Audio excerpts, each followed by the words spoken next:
Olá, pessoal. Meu nome é Larissa. Meu nome é Ellen. Hoje nós iremos falar um pouco sobre o alcoolismo relacionado à toxicologia social. O álcool é uma droga depressora do sistema nervoso central. Ele é uma das drogas mais usadas e abusadas em todo o mundo. Apresenta-se em sua forma líquida e é utilizado por meio da via oral. Além disso, apresenta alta hidrossolubilidade e rápida absorção, o que faz com que ele atinja níveis plasmáticos em curto espaço de tempo. O alcoolismo se caracteriza por ser uma doença que afeta tanto o sistema fisiológico como o psicológico do paciente, provocando desconforto e abstinência. Em relação à sua questão histórica, a gente tem relatos do uso do álcool desde 6.000 anos atrás. Por exemplo, no Antigo Egito, foi encontrado papiros que relatavam a fabricação e a produção de cerveja e vinho, mostrando a importância econômica, mas principalmente o uso abusivo do álcool. Na Idade Média, a Igreja passou a reprimir, a condenar o uso dessa bebida devido aos seus efeitos psicológicos e ao comportamento das pessoas. E na Idade Moderna, a gente tem a fiscalização de cabarés e tabernas, justamente porque nesses ambientes era autorizado o uso do álcool mais livremente, porém isso ainda gerava prejuízos sociais. Em relação à estrutura, o álcool é uma molécula de estrutura linear, característico por ser incolor, volátil e formado a partir da quebra de açúcar em processos de fermentação. No que se diz respeito às propriedades físico-químicas do etanol, na presença de um solvente altamente hidrossolúvel, o álcool ele vai ter afinidade por se acumular em órgãos que contêm maior quantidade de líquido, como, por exemplo, os pulmões, os rins e o cérebro. Ele vai ter caráter polar por apresentar o grupamento OH. Além disso, vai se caracterizar por um pH praticamente neutro, que varia entre 6 e 8. Sua fórmula molecular é C2H6O. Seu peso molecular é 46,07. Sua aparência é de um líquido incolor. Seu ponto de fusão é de menos 114 graus Celsius.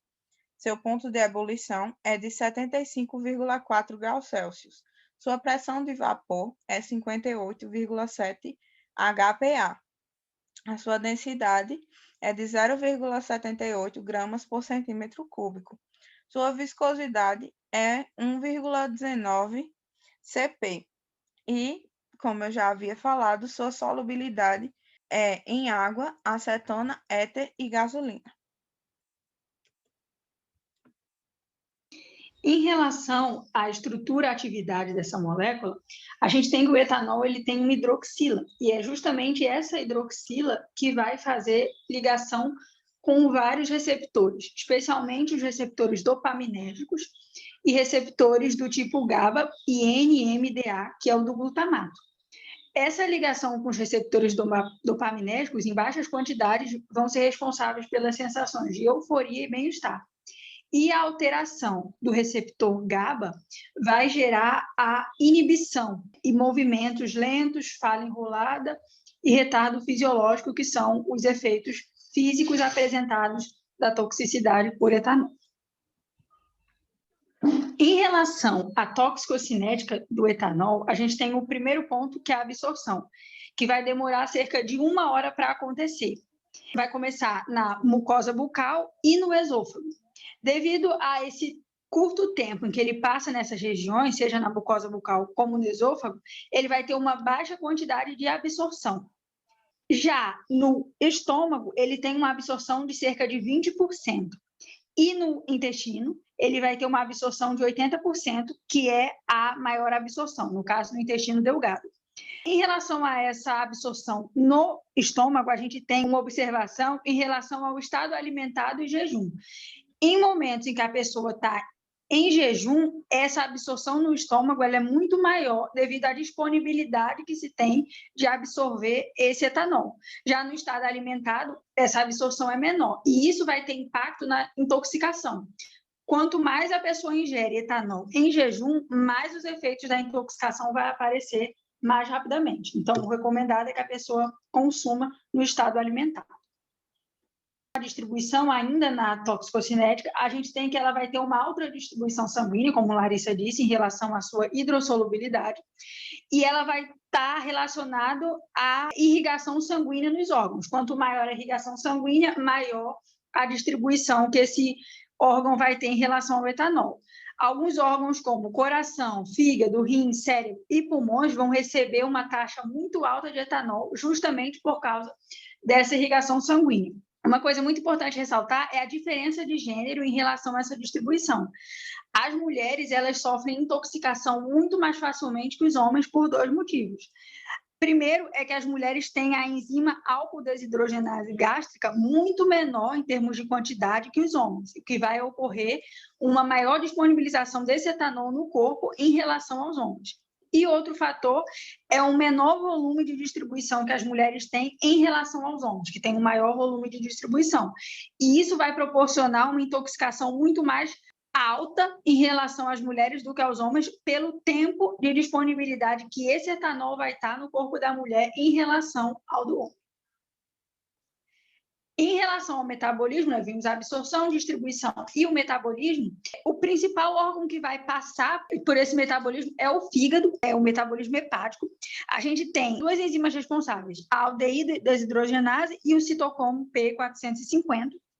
Além disso, a gente também pode ter a metabolização feita pelo cérebro e pelos rins, e em pequenas quantidades no trato gastrointestinal. Mas o principal deles e o mais afetado pela hepatotoxicidade, como o nome já diz, é o fígado. Esse mecanismo ele ocorre pela ação de algumas enzimas. O primeiro mecanismo que a gente tem é esse do meio, em que o etanol vai se transformar em acetaldeído no citosol pela ação da álcool-desidrogenase.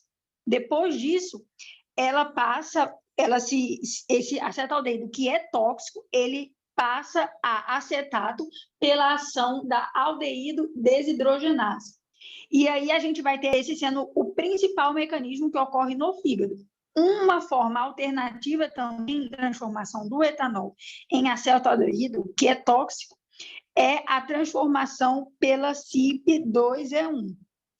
E também a gente tem outra possibilidade, que é uma alternativa, que é a atuação da enzima catalase. Essa enzima catalase, geralmente, ela ocorre no metabolismo do cérebro, e isso pode gerar consequências graves em relação ao funcionamento do sistema nervoso central, considerando que o acetaldeído é um produto tóxico fazendo mal ao funcionamento. Já a eliminação, ele vai ser eliminado na maior parte na urina, né, justamente pelos processos de biotransformação que já passou. E aí a gente vai ter a inibição da vasopressina, que é um ponto muito importante, que é um hormônio antidiurético. Ou seja, a eliminação do etanol vai provocar um aumento da diurese, justamente pelo bloqueio desse hormônio antidiurético. E a gente tem algumas formas de eliminação, né? A principal dela é pela via urinária.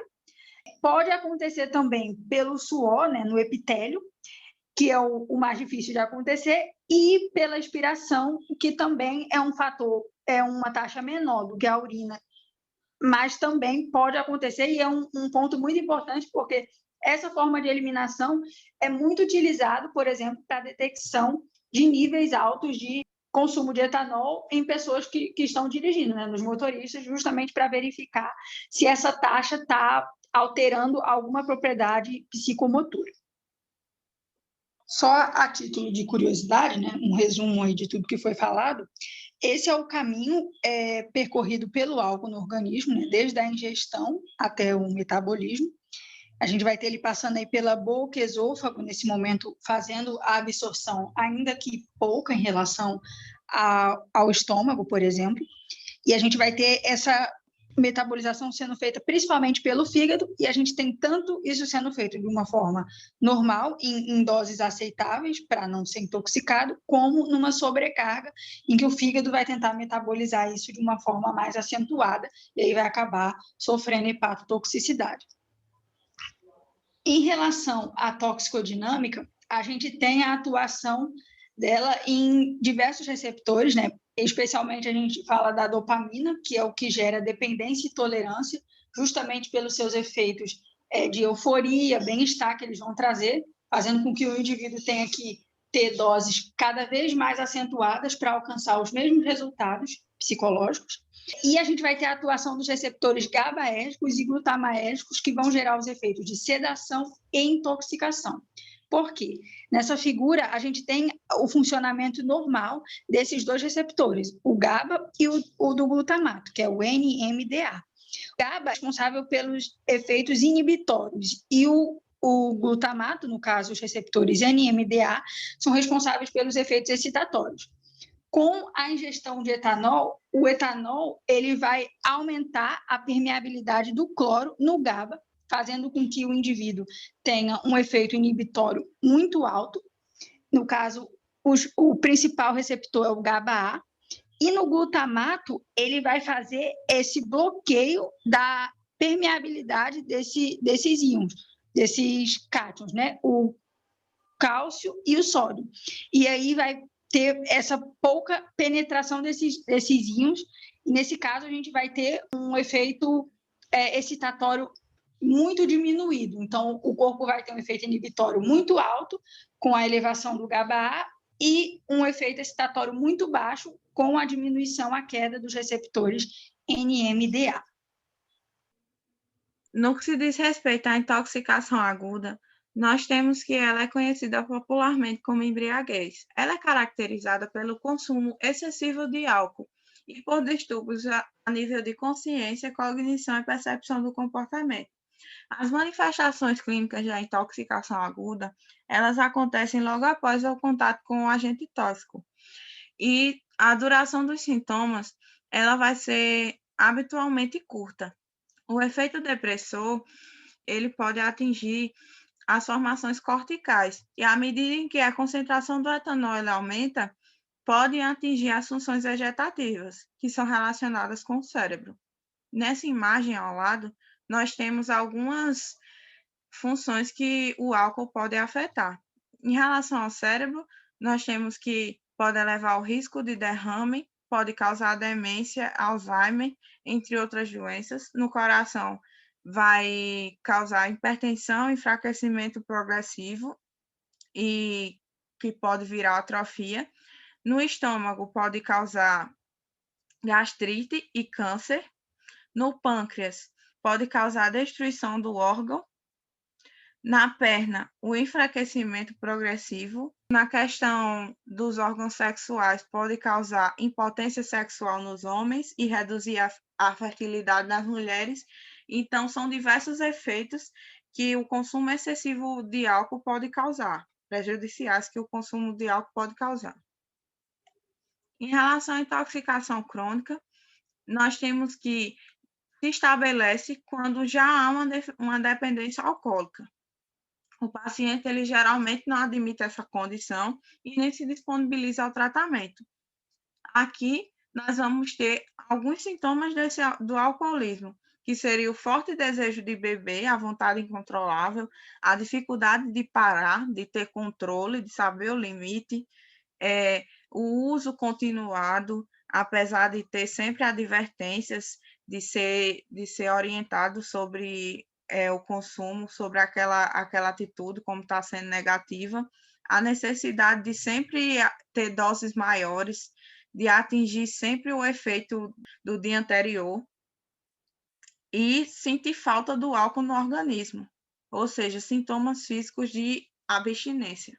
Daí se desenvolvem as doenças relacionadas com o álcool. A mais famosa é a TUA, transtorno por uso de álcool, que é caracterizada pelo consumo compulsivo, repetitivo e crônico do etanol, em que os pacientes que têm essa doença vão se apresentar depressivos e com quadro de abstinência aguda, que vai possuir 3 estágios. O primeiro estágio é o estágio da intoxicação aguda, em que o paciente ele começa a ingerir bastante álcool e a desenvolver os primeiros quadros de embriaguez, o afeto negativo da abstinência e a preocupação antecipação, que seria justamente quando se estabelece esse transtorno do uso por álcool.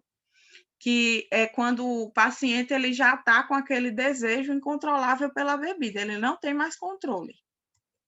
Atualmente, existem diversas formas de tratar o alcoolismo. As principais são desintoxicar o corpo, ou seja, retirar o álcool do nosso corpo. O uso de medicamentos que fazem com que o etanol ele se torne aversivo e também fazem com que a compulsão pelo álcool diminua, e trabalhar a parte psicológica, ajudando a pessoa a identificar situações e sentimentos que façam com que ela consuma álcool e tragam a ela coisas que façam com que ela evite esse consumo. Em relação aos medicamentos, nós vamos ter 3 principais classes de medicamentos. O disulfiram, que vai inibir a aldeído-desidrogenase, levando o aumento da concentração do acetaldeído na corrente sanguínea de 5 a 10 vezes. O acamprosato, que vai ter um efeito semelhante ao do GABA, fazendo com que, quando houver abstinência, vai ter uma diminuição da atividade excitatória do sistema nervoso central, fazendo com que o indivíduo que tenha problemas com álcool, ele não sinta vontade de ingerir a bebida. E a naltrexona, que vai inibir os receptores opioides, para que a sensação de prazer que é causada pelo álcool não seja proporcionada. Nisso, vai atuar reduzindo a questão da concentração da dopamina. A dopamina ela não vai ser aumentada nesse caso. Em relação às interações do etanol, a gente tem diversos medicamentos e substâncias que vão interagir com o etanol e causar e ter efeitos, no geral, tóxicos, né? A gente tem os principais, por exemplo, o paracetamol, ele é um medicamento muito utilizado, né, um antipirético, e na intoxicação aguda por etanol, ele vai diminuir a hepatotoxicidade, porque o etanol ele vai competir com o paracetamol em níveis agudos, né? E aí vai impedir que esse paracetamol tenha esses efeitos hepatotóxicos. Mas a hepatotoxicidade do etanol vai permanecer. Já na intoxicação crônica por etanol, a gente vai ter um aumento da hepatotoxicidade, já que o corpo ele já está adaptado aos níveis altos de etanol, então vai ocorrer uma soma, um somatório desses fatores hepatotóxicos e vai aumentar, vai ser a soma do efeito hepatotóxico do etanol com o efeito hepatotóxico do paracetamol. Os antidepressivos, a gente vai ter um aumento da sedação e do comprometimento psicomotor. Eu coloquei do etanol, mas é um efeito psicomotor do corpo, né, causado pelo etanol. A intoxicação aguda, ela vai prejudicar o metabolismo dos antidepressivos. No caso, a intoxicação aguda por etanol vai gerar um prejuízo desses efeitos. Já a intoxicação crônica por etanol vai aumentar o metabolismo dos antidepressivos. E aí a gente vai ter os efeitos psicológicos ainda mais acentuados, seja pelo etanol, seja pelos antidepressivos, porque eles atuam nas mesmas vias no sistema nervoso central. E os benzodiazepínicos, eles têm um aumento do comprometimento psicomotor também. Então, é muito comum o uso dessas substâncias concomitantemente e também o aparecimento desses efeitos, justamente por causa dessas interações. O artigo que nós escolhemos foi o da determinação de etanol e metanol no sangue por meio da técnica de Headspace e análise por cromatografia gasosa com detector de ionização em chama. Como autor principal, nós temos Sara Franco. A principal matriz biológica utilizada é a amostra de sangue. Geralmente, ela representa a principal matriz de escolha, uma vez que esse analito representa a concentração principal no organismo da droga a ser analisada. A amostra de sangue, ela pode ser avaliada a partir do sangue total, do plasma ou do soro. Se o objetivo for compreender a quantificação da droga, o ideal é que seja utilizada a amostra total de sangue, uma vez que as drogas elas apresentam afinidade por diferentes proteínas, e para que haja uma análise efetiva, é necessário que essas proteínas estejam todas presentes na análise. Em relação ao método, o método para identificação, como eu já havia falado, foi a cromatografia gasosa com detector de ionização de chama, que é um método que tem alta sensibilidade e precisão relativa. E, geralmente, esse método ele é escolhido para álcools. Além disso, também é utilizada a extração por headspace em concomitância. O headspace é uma técnica que trata do isolamento dos analitos voláteis, em que se caracteriza por ser um método simples, eficiente e de baixo custo. Esse método, estudado no artigo, ele foi validado a partir do estabelecimento de parâmetros de limites de detecção e de limites de quantificação, que são baseados em guias nacionais e internacionais. No que se diz respeito às condições cromatográficas, temos que a coluna de paraplot, que ela tem medidas de 10 metros por 32 milímetros por 5 micrômetros, que o gás de arraste é o hidrogênio, a um fluxo de 1 milímetro por minuto a menos 1, a temperatura do injetor é de 250 graus Celsius, a temperatura do detector é de 280 graus Celsius, a temperatura do forno foi 120 graus Celsius, no modo de operação isotérmico, e o tempo total de corrida foi de 15 minutos. Os resultados. Para exatidão, foram utilizadas 3 concentrações diferentes e 6 replicatas de concentração. E aí, nós tivemos como porcentagem de exatidão para C1, C2 e C3 do etanol 110%, 93% e 99%. E para o metanol, 80,6%, 88,6% e 95,6%. No caso da incerteza, esse parâmetro ele vai servir para confirmar a aplicabilidade deste método. E, de acordo com esse gráfico, nós tivemos uma incerteza de aproximadamente 6%, o que confirmou a aplicabilidade desse método.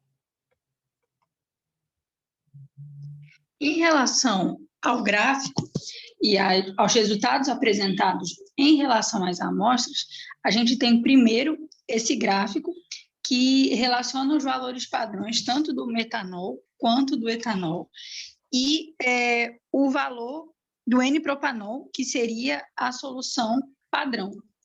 E aí a gente tem os resultados da análise, que seriam 3 níveis de concentração de etanol, considerando leve, moderado ou grave. A gente tem 12 amostras leve, 8 moderada e 4 delas graves. Em relação aos resultados de intoxicação, a gente tem predominantemente as faixas etárias com maior intoxicação entre 20 e 29, que é 46,6%, e de 30 a 39 anos, que é 33,3%. E aí, nos casos, a diferença de gênero, a gente tem que 86% são homens, e 14% são mulheres, o que é uma coisa bastante comum em relação ao consumo de etanol, né? A maior prevalência do consumo por homens. E a gente tem uma verificação que foi feita que 58% dos casos ocorreu pelo abuso do etanol, ou seja, o vício, e 14% desses resultados foi confirmada a tentativa de suicídio, mostrando um conhecimento de maneira geral da população em relação aos riscos de toxicidade do etanol. Além disso, foi constatado que 86% dos casos positivos apresentam uma associação com outras drogas de abuso e a principal delas foi a prevalência da cocaína, que é de 40% das amostras. Dando continuidade ao nosso seminário, nós iremos trazer algumas curiosidades sobre o alcoolismo. Em relação ao metanol, nós temos que ele é um líquido volátil, incolor altamente polar, inflamável, que tem um odor característico que é mais leve do que o do etanol e adocicado. Ele, quando ingerido em pequenas quantidades, já é capaz de causar diversos efeitos tóxicos, que, em alguns casos, pode variar de cegueira até a morte. Ele é extremamente tóxico quando penetra no corpo. Ele pode penetrar por meio da pele, das vias respiratórias, digestivas, e o seu produto final da sua metabolização é o ácido fórmico, que ele é um dos principais responsáveis pelas lesões causadas nos nervos ópticos, no cérebro e nos rins. Em relação ao seu metabolismo, ele tem um metabolismo bem mais rápido do que o do etanol, vai ser convertido pela ADH em formaldeído, que por sua vez vai ser convertido pela ALDH em ácido fórmico. Suas fontes de exposição vão ser a partir da inalação, da ingestão, do contato direto com a pele, do contato com os olhos e da exposição crônica.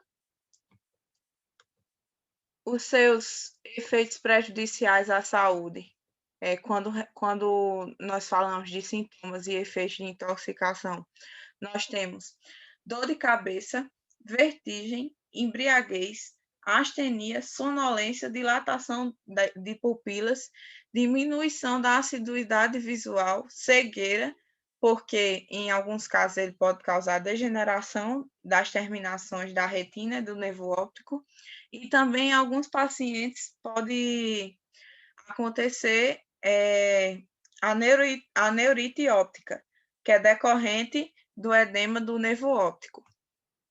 Em relação ao tratamento, de início vai haver a correção da acidose, que essa acidose ela vai ser causada pela acumulação do ácido fólico. Essa acidose ela vai ser corrigida a partir da administração de bicarbonato por via intravenosa. Além disso, vai ter que haver a diálise para que o metanol ele seja eliminado e o ácido fórmico também.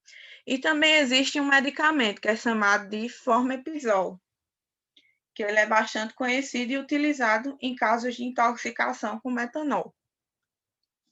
É possível correlacionar o metanol com as bebidas falsas, uma vez que nos principais casos de falsificação de bebidas, ocorre uma troca do etanol pelo metanol, por ser um componente mais barato e por ele ter um aroma mais suave e adocicado. Isso é uma consequência muito grave. Por quê? Porque o metanol tem propriedades muito tóxicas ao corpo humano, podendo causar até morte. Além disso, essas bebidas falsas apresentam também outras composições, como iodo, cobre, etilenoglicol e chumbo. Diante disso, vão haver diversos problemas causados à saúde, como, por exemplo, desequilíbrio em glândulas como a tireoide, insuficiência renal, comprometimento hepático, dentre outras problemáticas à saúde humana. Em relação ao consumo do etanol durante a gravidez, durante a gestação, a gente tem sérios problemas relacionados a isso, porque pelo etanol ser hidrossolúvel, ele vai conseguir chegar ao feto, chegar ao bebê durante a gestação, justamente porque essa é uma região do corpo da mulher grávida que fica muito irrigada. E aí a concentração de etanol vai ser alta, podendo ocasionar a síndrome alcoólica fetal, que tem várias consequências para o bebê. Em especial, a gente tem a malformação congênita, a gente vai ter os transtornos mentais e emocionais e as anomalias cromossômicas. Considerando que esse pode ser um dos grandes problemas de saúde pública que a gente tem, porque cada vez mais a gente tem o consumo aumentado de mulheres e a gravidez precoce. Então, esses problemas começam a se associar e a gerar cada vez mais questões de saúde por causa do consumo do álcool. Outra questão também, ainda relacionada ao desenvolvimento, a gente tem também essa passagem do etanol para o leite, que é durante o processo de amamentação, a mulher continua ingerindo álcool, e aí esse álcool vai para o leite da criança e vai gerar também outros tipos de problemas relacionados, entre outras coisas, o comportamento dessa criança, justamente por estar ingerindo álcool. E outra curiosidade bastante interessante a respeito do consumo de etanol é essa diferença do teor do álcool em relação às bebidas. Cada bebida alcoólica ela tem um teor de álcool diferente. E isso é importante ser analisado, ser pensado na hora do consumo dessas bebidas. Por quê? A bebida destilada, por exemplo, 30 ml dessa bebida tem um teor alcoólico de 40%. Se a gente for analisar o vinho, 100 ml de uma taça de vinho, por exemplo, tem 12% do teor alcoólico, ou seja, muito menor do que a quantidade do destilado.